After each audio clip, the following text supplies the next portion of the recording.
Is your DJI Mic 2 not charging? This is your complete guide to fix charging problems with your Mic 2, whether it's the receiver, the transmitters, or the charging case itself.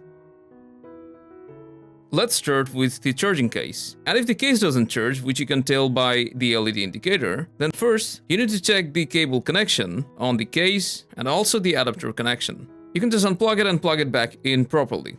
Now if the cable feels like it's loose, or if the charging adapter that you're using is worn out or finicky, then first of all, try changing the cable or the adapter and stick to good quality charging accessories. Now in your case, if it's the transmitters or the receiver that's not charging when it's connected to the charging case, then what you can try doing is turning them off manually, put them back in the case, also turn off the receiver, and when they're all seated, close the lid and wait for at least 10 minutes before you open the lid back up. Also try connecting the charging case to power while the lid is closed. Now after waiting for a while, if they still won't charge, then let's try cleaning the contact pads and the charging pins. So clean all these golden contact pads that you see at the bottom of the transmitters. You can use a dry cloth or also use one soaked in isopropyl alcohol. Give it a good wipe, and in case it's the receiver, do the same thing. You'll find the contact pads at the bottom as well.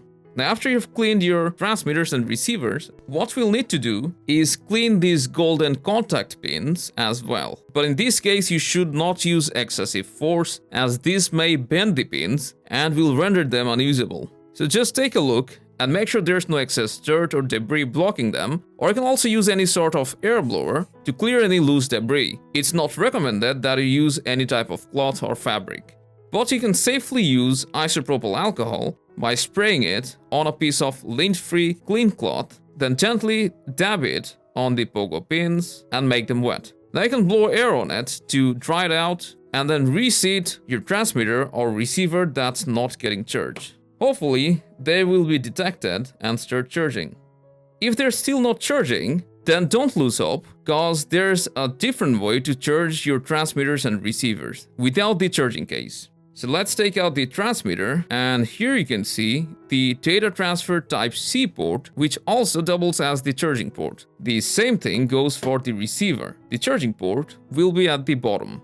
So just grab a good quality Type-C cable, then plug it into your receiver or transmitter, then the other end into your charger, and if I plug the charger in, you can see it will start charging. Now for the transmitters, when you plug them in, there won't be any LED indicator, but you can rest assured that they're charging.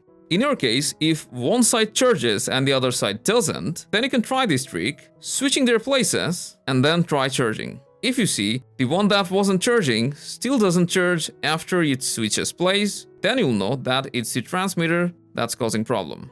And in case the same side doesn't work, then you'll know it's the charging contacts on the case that may be damaged.